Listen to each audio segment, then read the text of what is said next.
You're listening to the Archaeology Podcast Network. Hello out there in Archaeology Podcast land. This is Dr. Alan Garfinkel. I'm the president and founder of the California Rock Art Foundation. And what we do is we identify, evaluate, manage, and conserve rock art both in Alta California and in Baja California. We conduct field trips, we have trainings, exercise, we do research, and in every way possible, we try to preserve, protect, and coordinate treasures of Alta and Baja California rock art, of which there are many and diverse.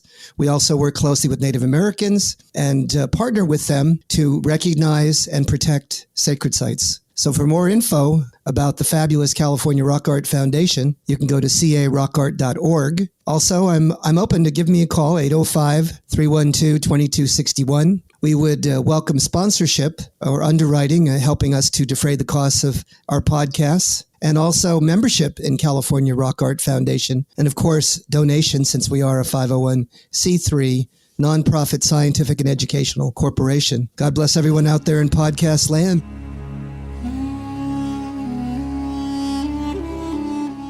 You're listening to the Rock Art Podcast. Join us every week for fascinating tales of rock art, adventure, and archaeology. Find our contact info in the show notes and send us your suggestions.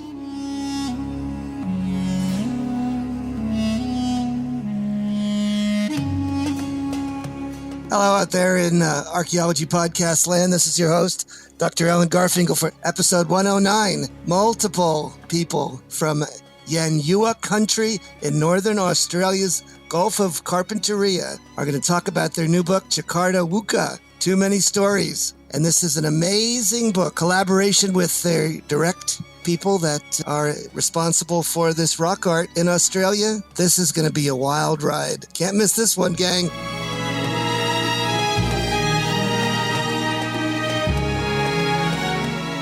But welcome out there in the Rock Art Podcast and Archaeology Podcast land. Get ready for a rip-roaring fun. We'll have an hour to discuss a bit of Australian rock art, which we've never done, with several remarkable people who have been doing tremendous research in Australia, working directly with Native people, and have recently published a book on their work. And we will see how this goes. This is the first time we've done so many multiple people all at once, but it's going to be remarkable. So who's going to start the show here and talk about your research? Look, I'm happy to start it off. This is Liam. I'm an archaeologist here at Flinders University. I'm originally from Canada. So Liam, you are part of a extensive collaboration working with Native Australians on rock art, correct? That's right, yeah. So I started working with Indigenous Australian communities in 2001 for my PhD. And I started working in the Torres Strait Islands, which is just off the tip of Cape York Peninsula, in between Cape York and Papua New Guinea. And I started working out there with islander communities, recording rock art for my PhD. Bouncing around in boats and camping on tropical islands was a great way to explore the country for my first time. And then after that, I moved out to the University of Western Australia, where I began some rock art recording projects in the Pilbara region, which is the iron ore capital of Australia, and recording some amazing engraving sites out there. And then in 2010, John and Amanda in the Yanyuwa community invited me to begin working with them to record rock art sites, to make an inventory so that the Sea Rangers, the Aboriginal Ranger group, can manage these sites into the future and record all that information and have it available for future generations. Tell our audience specifically how remarkable and different Australian rock art is from probably rock art in the rest of the world. Well, I think Australian rock art is very distinctive because there are over 100,000 known sites across the continent, and there's more and more being discovered every year. We could go into Western Australia, into the Dampier area, Murujuga, which is on the World Heritage List now. That site alone has over 1 million engravings in one small area. So rock art is extraordinary here. So many different styles. It goes back over 20,000 years, lots of chronologies, and it's a field in itself. There's 12 to 15 key rock art researchers. So it's a very, very rich record, very diverse record. But the real specialty is the native people who crafted that are still with you. Are they still actively engaged in protecting and creating such records? Certainly, yeah. There are records of people creating rock art still in Western Arnhem Land. I saw rock art being created in 2001, 2002 in Torres Strait. And so there's a lot of information that Indigenous people hold about their rock art and the stories that it tells. You know, we're really quite fortunate to be able to work with Indigenous communities, recording that knowledge and learning about these sites, these images, and just, you know, they are very complex things. It's not just a case of here's a painting of a dugong, but there's a whole layered story associated with that one particular motif. And this is what we get into in the book. So you have a book that just came out, and this book is different, unique, distinctive because of what characteristics, please? John, do you want to take that one? This book is based basically on, well, we could say 43 years of work. I first went into the Gulf country where Yanyuwa people live, who the book is written with, Yanyuwa families, Yanyuwa communities. I went there 43 years ago, began traveling through Yanyuwa Country, was seeing rock art. Now, I'm an anthropologist and a linguist. I'd begun to learn Yanyuwa as the language in that area, and I was really interested as to how people were talking about rock art, because they were not talking about rock art as something that was created by their ancestors, as human ancestors. They were talking about rock art in a very, very different way. Yanyuwa actually doesn't even have a word that means art. There's words for marking, there's words for making a design, but rock art actually is all about the actions of ancestral beings in Yanyuwa Country, at least. So you don't get anywhere very quickly if you start talking about rock art as being created by human beings. So what this book tries to do, what Amanda and Liam and I have tried to do in this book with Yanyuwa families, is to explore beyond the notion of rock art. And in fact, we say that this in the end is not a book about rock art.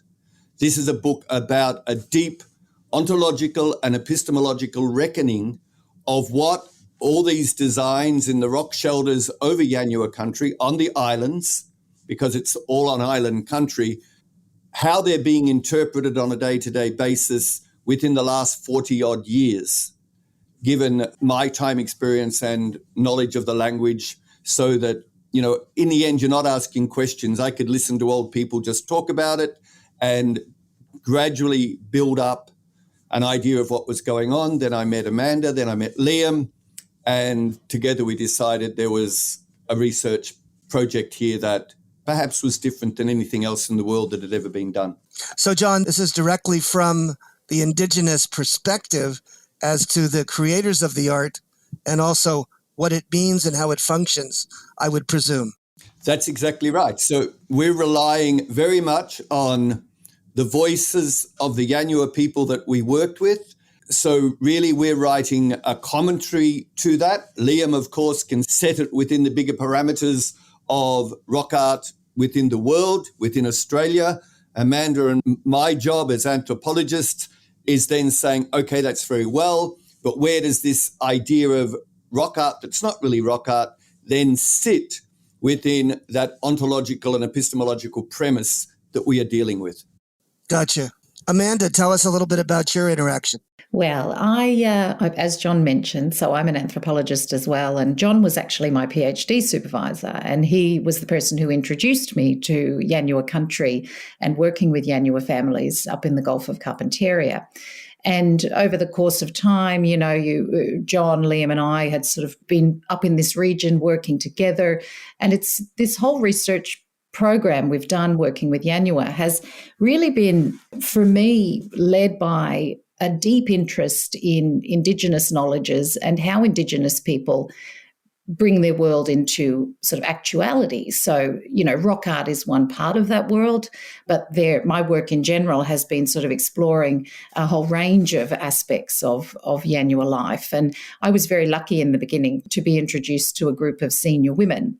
in the community. And what's always been nice with our research projects is that we have this balance of men and women working together, and we work with men and women and also different generational groups within the context of the Yanyuwa community, because everybody has a positionality and everybody has a kind of relationship to the thing we call rock art, but which is really an expression of ancestors and old people in Yanyuwa Country. So really, from my perspective, what's been so enriching as an anthropologist with this project is that the very conversation of rock art originated out from how Yanyuwa understand these presences in their land and sea country.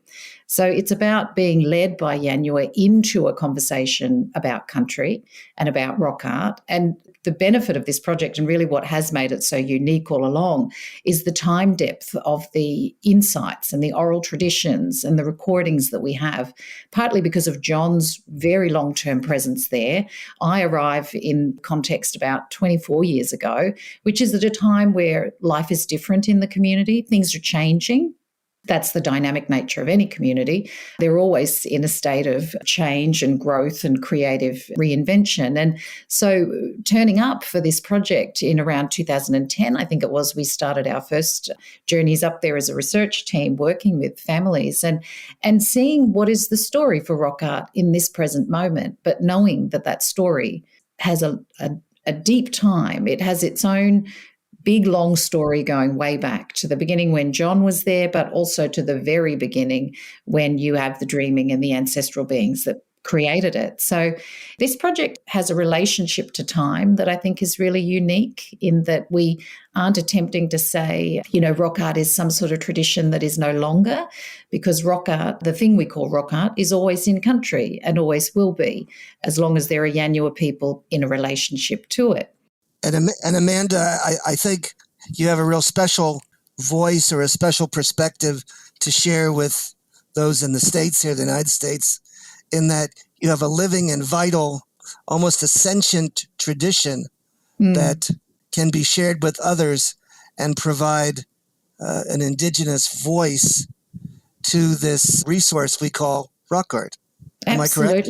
Absolutely. I mean, this is what drew me to anthropology in the very beginning, was the fact that it is a discipline and a practice like archaeology, so populated by people who have a voice and who have a story and a position and a relationship to speak of. So really, I think you're absolutely right in that what has made this project so much richer and rewarding as archaeologists and anthropologists is that the whole way along we've had Yanyuwa people there telling us what we should do, what we shouldn't do, where we can go, what we can record, and what is the meaning of what we are recording. So I think all of us feel an acute, a profound debt of gratitude to Yanyuwa families for teaching us about the complexity of rock art, that it is more than paintings on a surface. It is so much more. And that's I think we felt compelled to tell that story. That's a key takeaway, isn't it, Amanda? And to open up. Yeah, it really is. It really is. That. Let me jump back to John. John, it sounds like you've been involved in this for many decades and have a long history of association. How did you get involved with Yanyuwa rock art, and why is this project have such a long genealogy? Well, I first arrived into that community, which is, Yanyuwa Country is 1,000 kilometers southeast of Darwin, the capital city of the Northern Territory. I first arrived in there as actually a primary school teacher, teaching in that community, where I got to know the parents, of course, of all the Yanyuwa children that I was teaching at the time.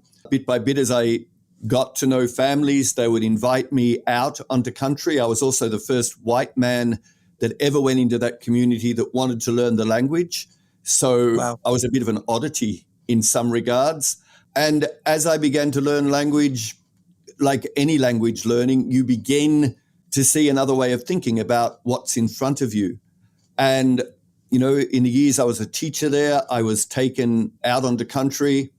I was always fascinated with this other view that was being presented to me, constantly being presented to me.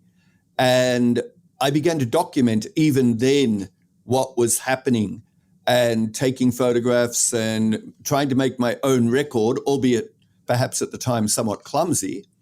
But it was that record that really, when I showed Liam back when he was working at Monash, went, wow, what can we do with this? Then, of course, I did my doctorate in anthropology in Yanyuwa Country, looking at sea country and marine turtle and dugong in particular. Since then, I've written the grammar and the dictionary of that language. It is unfortunately a language now that only has 3 or 4 speakers left. It's an incredibly unique language in that it has distinct dialects for men and women. And I just have to say, and I still am, fascinated by the whole process of what an engagement with a language other than English that belongs to Australia. It doesn't come from anywhere else. It belongs on that country. It knows how to speak to that country. It knows how to speak to the things that are in that country, that it actually begins to reveal completely different ways of how we might think and how we might order this thing that in the West we might just call the environment or an ecology or this thing called rock art. And from my perspective, what we end up with is really understanding, with the rock art embedded in country, a geography of animacy, where you cannot move without understanding that even things in the West that we don't think are animated are actually animate. And as Amanda rightly said, there are rules about how you respond to this animated landscape. There are rules about sometimes how you enter it. And I suppose what's really unique in this book is that there are some things there that perhaps 20 years ago would never have been allowed in that book. But as younger people are seeing old people die, knowledge might disappear as well. You've got a younger generation of people who are saying, well, maybe we've got to change the rules a bit. And there are 2 men in particular who are acknowledged in that book, and that's Graham Friday and Leonard Norman, 2 Yanyuwa senior men, who, in consultation with families, allowed us to actually publish images of rock art in Yanyuwa Country that, as I said, 20 years ago would never have been allowed to be published. And as Amanda rightly said, all things change. Communities change. The way the community sees things change. Let's stop it right there and pick it up in the next segment. Thanks, John and Amanda, Liam. See you in the flip-flop, gang. Back to school savings are officially in session at Tanger Outlets. Shop tax-free August 2nd through 6th and save up to 70% off the latest school styles. The best of apparel, footwear, accessories, and more. Save at Nike Factory Store, American Eagle, Gap Outlet, Crocs, Under Armour, Banana Republic Factory, and hundreds more. There's always something happening. Discover the latest fun and events all season long. Tanger Outlets, your savings destination. Shop Plato's Closet tax-free August 2nd through 4th for back-to-school styles. We sell the trendy, gently used styles you need to make a difference in the world and in your wallet for back-to-school shopping. Save up to 70% off regular retail prices by choosing recycled styles. Save even more when you shop tax-free this weekend. Make a change that others can respect and repeat. Shop Plato's Closet in North Charleston and West Ashley this year for your back-to-school looks. Plato's Closet, located in West Ashley on Sam Rittenberg Boulevard and North Charleston on Rivers Avenue.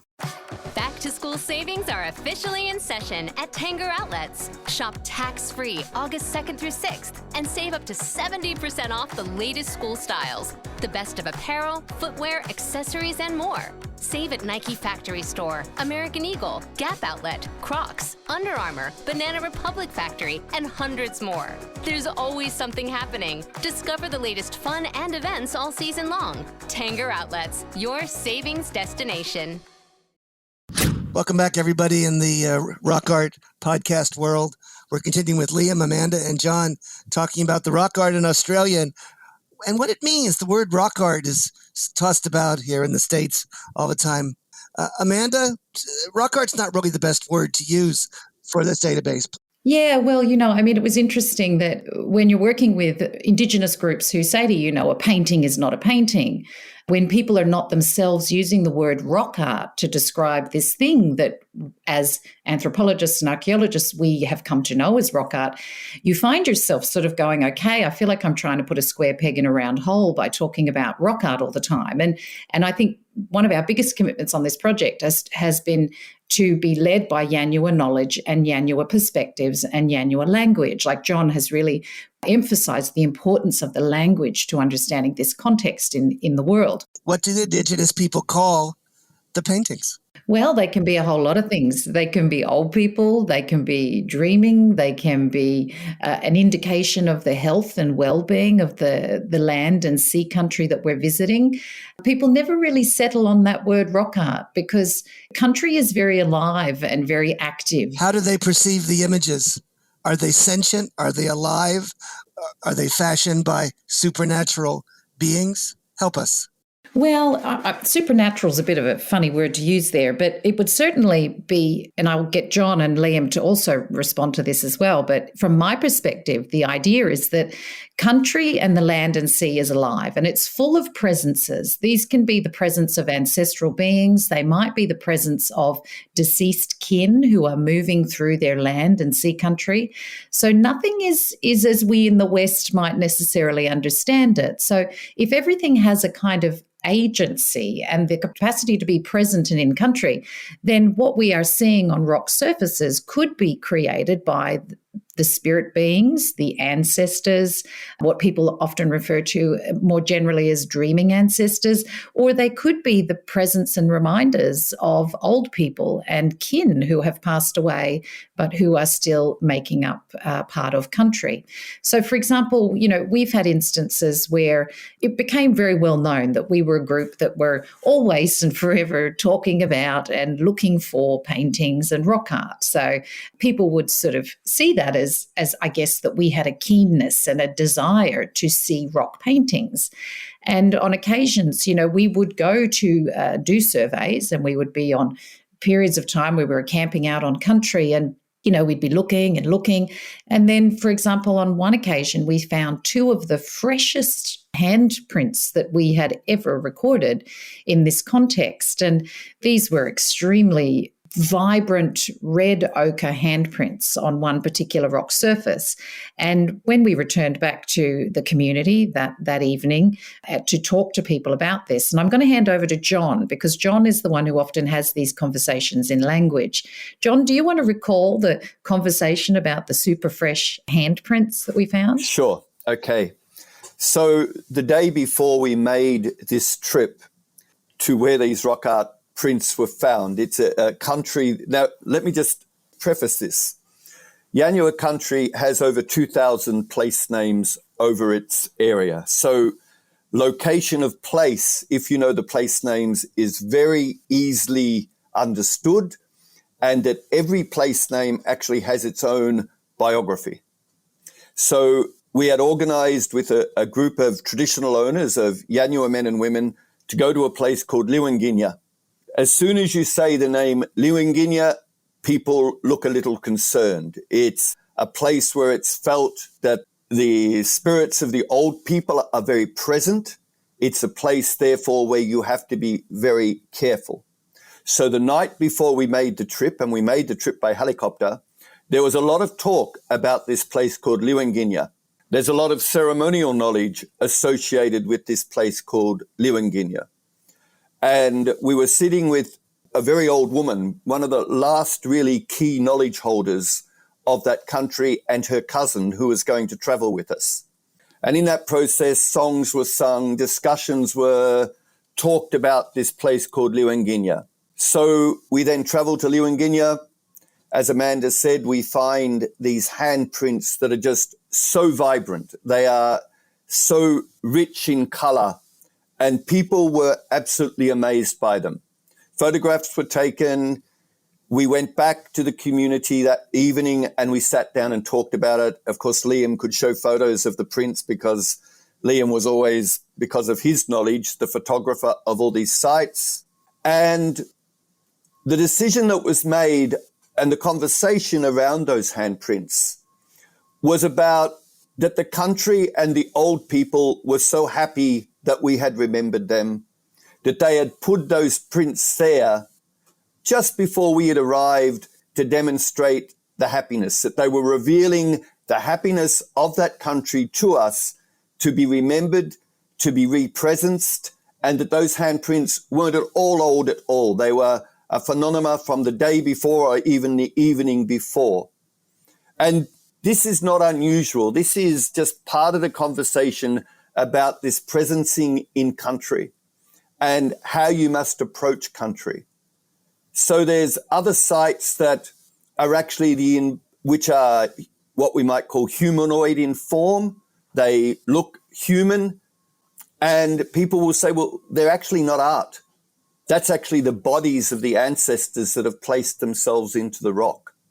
And they're addressed as kin. People talk to them. People interact with them. And this was the process through the whole journey that we made over these 10 years. I suppose for myself, it didn't strike me as unusual because that's the kind of thing that I'd learnt to expect over all the years I'd moved through that country. But I think, as Amanda rightly said, those handprints more than anything demonstrated this constant engagement with country. And while people are still in country, in 20, 30, 40 years' time, it will always be engaged with, perhaps in ways that will surprise archaeologists, that will surprise anthropologists, and will surprise anyone that doesn't know, if you like, a Yanyuwa way of thinking. So by way of interpretation, it seems as though the people, the Australian, the Indigenous, have a centrally important aspect, and that is the focus on people and their ancestors. Am I correct or incorrect? Absolutely correct, Alan. Yeah. I mean, but it's those ancestors may not always be human as well. And that's right. They could be people, they could be animal people, or they can be some sort of spiritual people, but they're ancestral nonetheless. Exactly. And even the ancestral linkages in like in working in Yanyuwa Country, we refer to it based on what Yanyuwa teach us as a kincentric ecology. This is an ecology and a life world that is defined and determined by relationships and connection.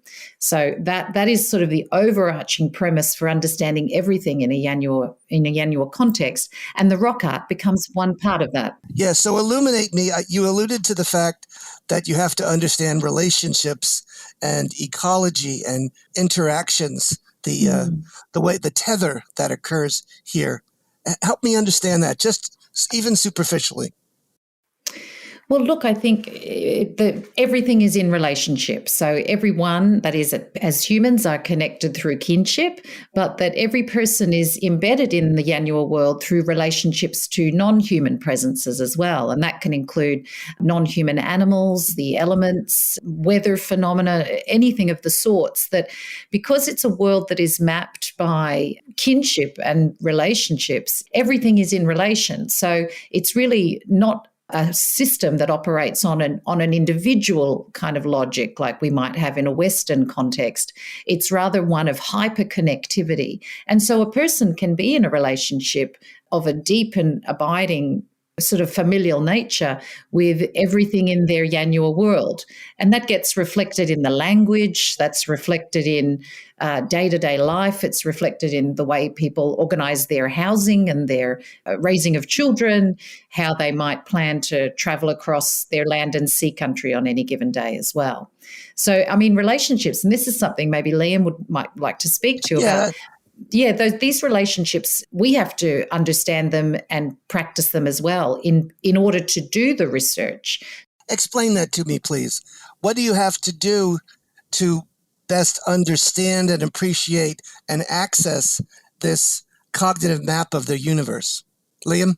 Well, that's a tricky one. Yeah, it's just about those relationships and developing them and nurturing them. And, from my perspective, coming from archaeology, is that it's sitting down and working with John and Amanda to listen with the Yanyuwa men and women that take us out there. Give me a concrete example so I can sort of wrap my mind around this. You're going to a particular site. You've got a native person with you. What is it that you have to understand or know or access to better appreciate what you're going to do? Well, first, it's just a matter of listening, of being able to just sit there Thank you. quietly and just listening to what people have to say, the way that people act and react, and people's emotions with being at particular places. There's places that we've been to where people are openly excited and happy to be here because they have good memories, whereas there's other places that evoke sadness or fear. So there's all these different emotional responses that you can watch, you can learn about, and it gives you another understanding of, rock art isn't just about identifying a picture on a rock surface. There are so many other dimensions associated with that we cover in this book to show that there are other ways of knowing and seeing rock art. So, a lot of times archaeologists go in with just to focus on, what is the meaning of a motif? How old is it? And those sorts of questions. But when you bring in the anthropology, the ethnography, the relationships with traditional owners, you can start to see a whole other world about rock art. And I think that's why this book stands out for us as being something very, very different. These relationships that we have are deep, they're complex, and it shows that rock art is not a very simple thing to look at. It's layered in so many different ways. There's so many different angles to approach it with, and it all starts with relationships with the traditional owners. Liam, give me an example of one of the sites that you discovered this multi-layered emotionality and connections, and explain it how you came to better understand these images, what the significance of the site was, how it's best to appreciate and understand it. Okay, so my first time into the Gulf of Carpentaria happened in April 2010.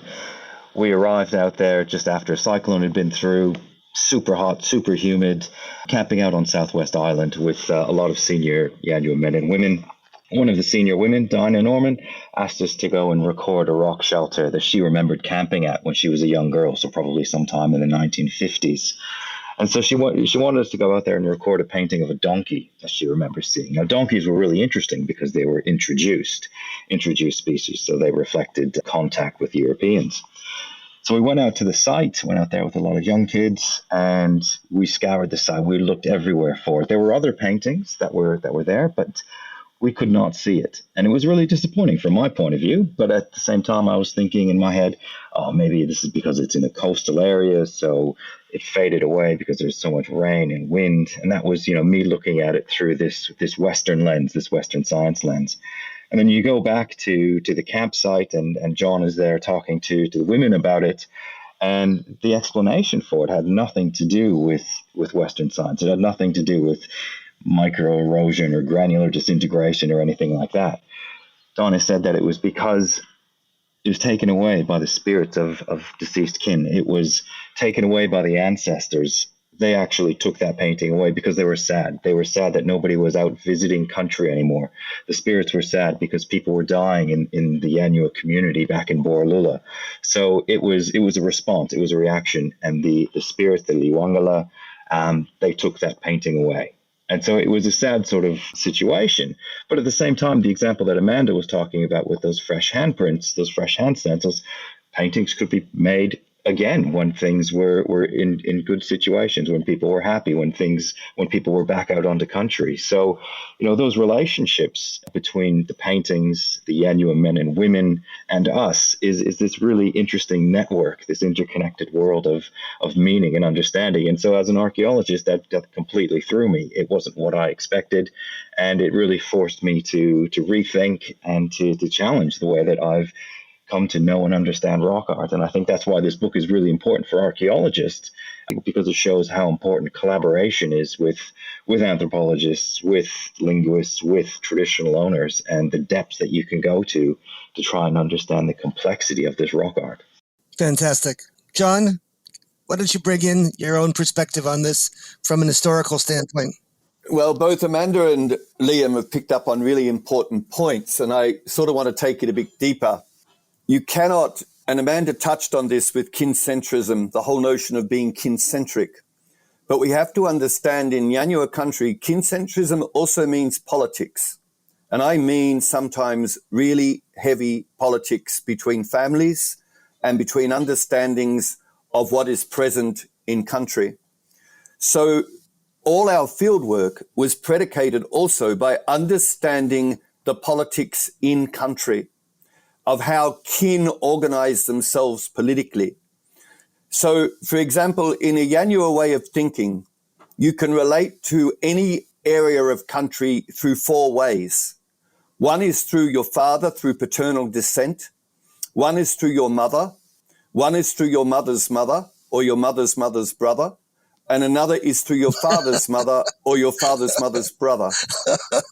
Why don't we hold that for the next section, and we will dig deeper into the kin-centric nature of the rock art. See you in the flip-flop, gang.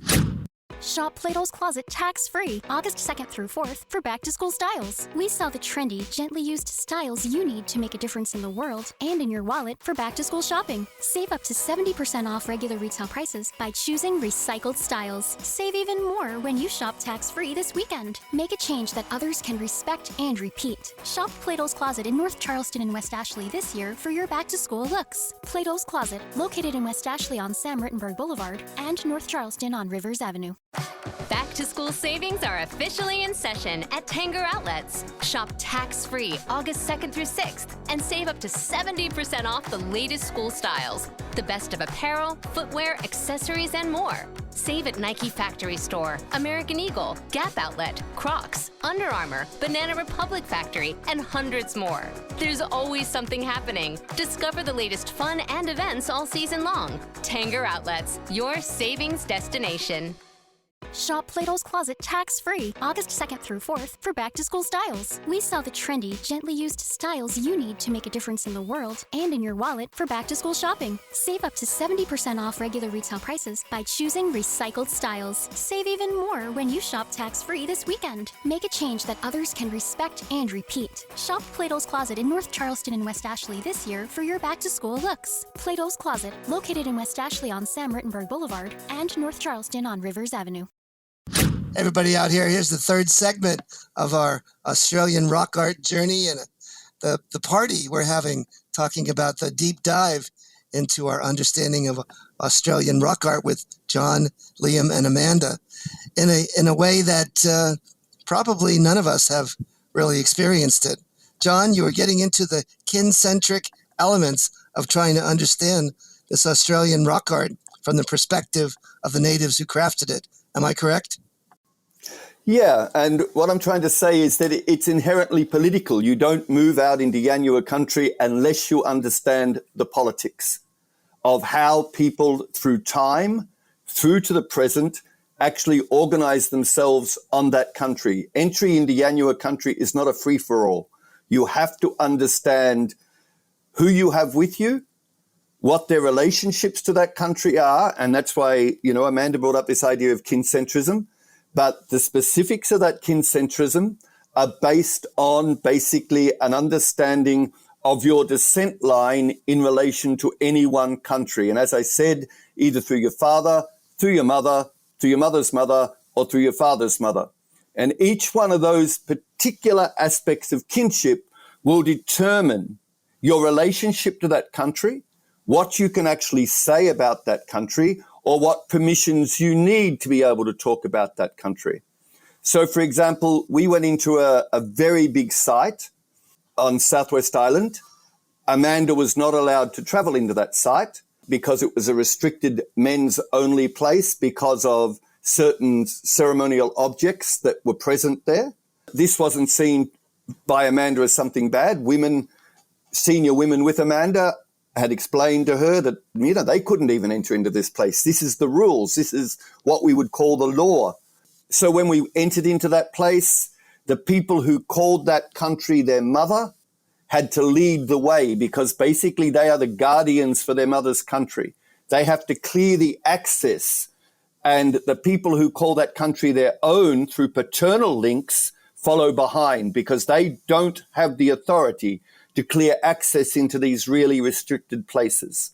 So when we went in there, it was the people who called that country their mother's country that directed Liam as to what he could take, how he could take it, how close he could approach the rock art, what he couldn't take. Then afterwards, the conversation was about, are we allowed to use these photographs publicly, or do they enter into a restricted file?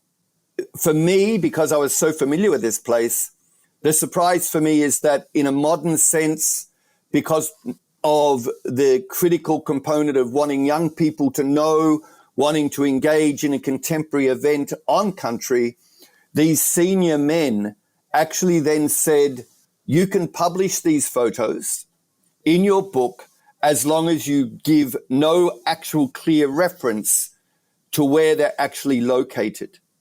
So we were constantly involved, no matter where we went on Yanyuwa Country, we were constantly involved with this idea of politics and who could speak for what and how. Liam and Amanda and I went to one place where the person who called that country their mother was quite ill, but he gave his permission to say, you can still go there. I give you my permission to actually travel to that country to do what you need to do. And this was the constant negotiation of who we needed to have with us while we recorded what was in that country. And I might just add on there, John, as well. This was really a key part of what I was observing in the project. I was really interested in also young people's relationship to the rock art. So every one of our field trips, whether it was for just a day trip or if it was going to be for camping out for a week, we always had young kids with us in the company of their parents and grandparents. And that was a real point of commitment for people in the Yanyuwa community, was that young people would come along and join us. So it might be young kids, under the age of 13 or something, who would travel around with us, often helping Liam with his camera work and actively involved in the recording process, which was fantastic. And then also, when I say young people, I mean people who are sort of just not quite mid-generation, so perhaps in their 30s. And they would also come along and actively join us in the process of being on country, recording rock art and developing an understanding of this project. And it was really important to observe and to be cognizant of the fact that sometimes for those people who were a bit younger, it was perhaps the first time they were visiting these parts of their country. And it was the first time they were perhaps even seeing these impressions and these markings on rock that were being made by their ancestors. And the emotional responses that came out in some of those experiences were really quite significant, in that sometimes younger people were nervous that they hadn't seen these places. They didn't feel they had enough of a political understanding of them to be there, and that may induce some feelings of being nervous and a bit anxious about that country, or the old people might be a little bit upset with them and it might cause them harm. And so it was a process of what this project also facilitated was people having sometimes the first opportunity to start building these relationships with country in this kind of way through this thing we called rock art. And that begins often a lifelong journey of being in a deeper relationship with their country, their ancestors, and their lore as it maps onto country as well. So really that we were so fortunate to be in the company of very senior people with profound knowledge and understanding of this Yanyuwa world, but then also being in the company of people who are just building their relationship and are in the process of growing their understanding and knowledge of law and country. Fantastic. Yeah. It's fantastic. It was great. When we talk about the individuals that actually created, painted, produced the images, were there specialists? Were they individuals who had to have certain training? Was there a class of individuals? Were they gendered, etc.? Well, that's the really tricky thing, is the fact that none of these images, none of the rock art in Yanyuwa Country is said to have been made by people. It was made by dreamings. Thank you. It was made by dreamings. It was made by dreamers, by spirits of deceased kin, and it was made by spirits that inhabit the country. So yeah, how could you be so silly, you anthropologists, archaeologists? Exactly. These aren't made by people. These are made by the spirit world.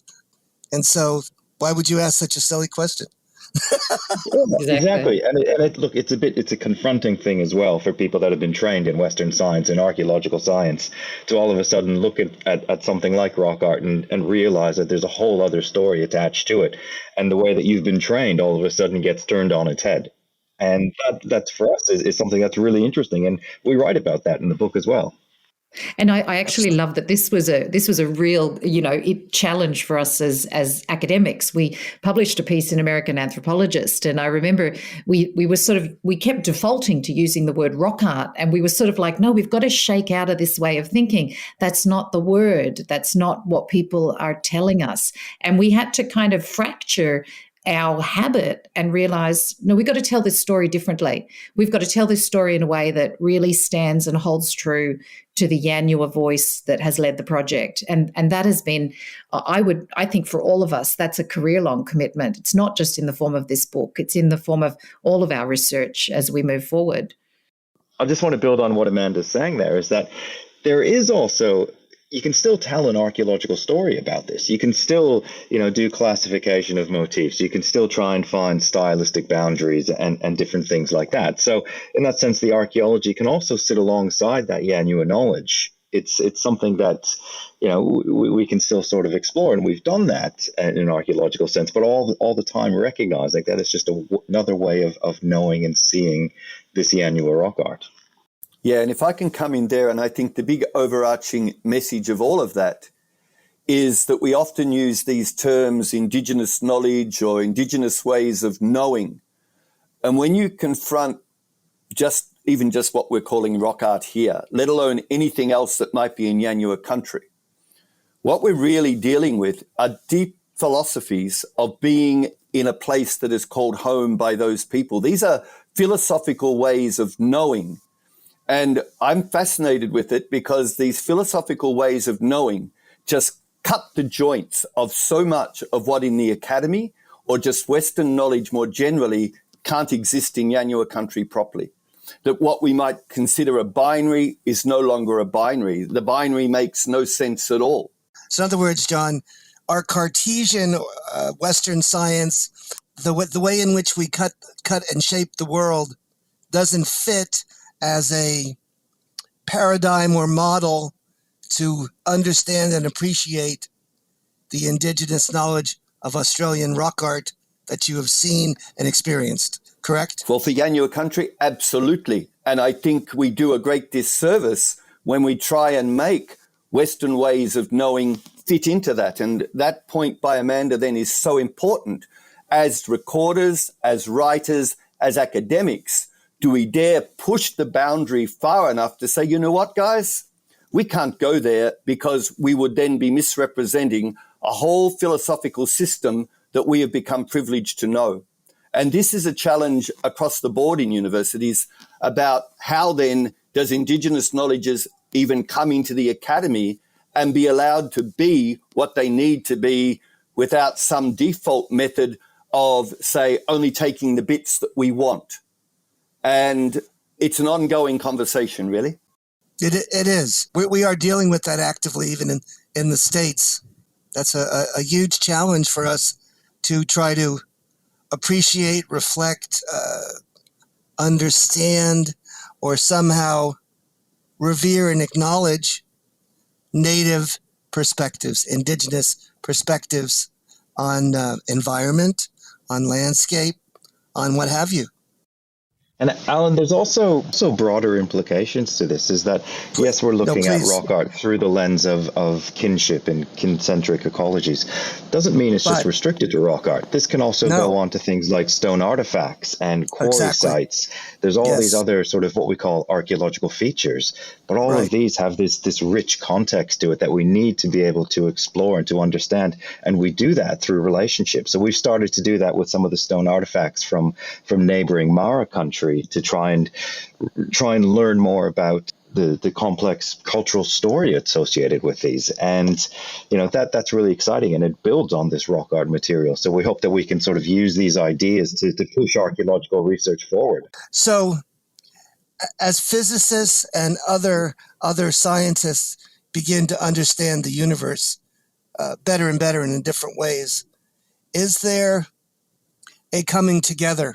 Is there any sort of indication that some of the things that Indigenous knowledge have discovered is now being uncovered or verified or supported by new ways of thinking in the scientific community? Well, I think one of the biggest ones that we could relate to that is the whole idea of this notion of what is time. Okay. You know, Einstein said a long time ago that the way the West has constructed time is a nonsense. It doesn't exist like that. And when you work with, say, people like the Yanyuwa people, this is exactly the same. Time is not what we think it is. Time is totally viewed in a very, very particular way, where that which we in the West might say is 1,000 years old, 2,000, 3,000 years old, is actually always present in the now. And I think the notion of time is something that really comes up here, where we could start to fit more closely with some of the new modern ways by the physicists and the astrophysicists when they start talking about what is this thing we call time. And I think that's one place where we could converge and have a conversation. And I actually think that the desire to lean more into an understanding and appreciation of Indigenous knowledges and Indigenous understandings of the world is being taken up far more readily than ever before in the sciences, if we want to call the hard sciences per se. But, you know, I work with marine geoscientists who are in awe of Indigenous narratives and oral traditions that relate to changes in sea level and changes to sea country over time. And I do believe there is, you know, it's kind of reaching a point where there's no longer any need for a hierarchy around ways of knowing, that these are all just principled bodies of understanding that can be in relationship. It's the idea of plurality that we need to get our head around. The centre is not going to hold much longer if we look at the crises and the prevailing pressures and tensions happening to our environment and even just across cultures, that the idea that a Western way of understanding the world is the centre and that will hold, I think, is perhaps foolish, because more and more there needs to be a vision of plurality in terms of how we start to address the issues that are prevailingly challenging and pressing upon humanity. And I actually think there is, I would say over the course of my career, at this present moment, there's more interest than ever before. And I think it's a very exciting time to be seeing interdisciplinary and intercultural kind of approaches to human challenges. John and Liam, is there a takeaway from all of this that you want to share? I'll just leave you with one of the constants that I've been told over my last 40 years, that I know Amanda was told, I know that Liam was told, is the only way you will learn properly in a community such as the Yanyuwa community is to listen, is to have your ears opened. And that's a direct translation from Yanyuwa. And it literally means that if you listen, you will grow in intelligence. And I guess just the final word for me then is that this is a challenging way of looking at archaeology, looking at the archaeological record. Everything that you've studied, everything that you've learned in your first year archaeology classes or your honors thesis or your PhD, it's amazing how quickly it can get turned on its head. And for me, that's probably one of the most important things that I've learned from this project. And I'm still learning today as I continue working in the Gulf on other archaeological projects. And it just adds such an important dimension to the way that we know about Indigenous cultural heritage. So I've been very fortunate to have been able to learn. It's been a fabulous hour, and I'm honored and blessed to have interacted with my Australian colleagues. Thank you, Alan. Thanks, Alan. Thank you, Alan. See you in the Flip Flap, gang, and thank you so much.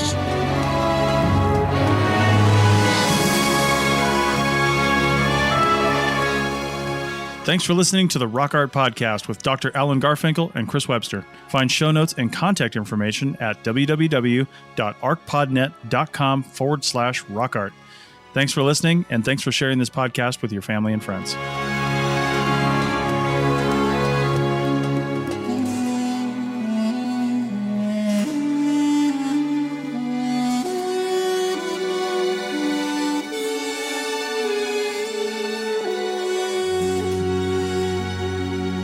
This episode was produced by Chris Webster from his RV traveling the United States, Tristan Boyle in Scotland, DigTech LLC, Cultural Media, and the Archaeology Podcast Network, and was edited by Chris Webster. This has been a presentation of the Archaeology Podcast Network. Visit us on the web for show notes and other podcasts at www.archpodnet.com. Contact us at chris@archaeologypodcastnetwork.com.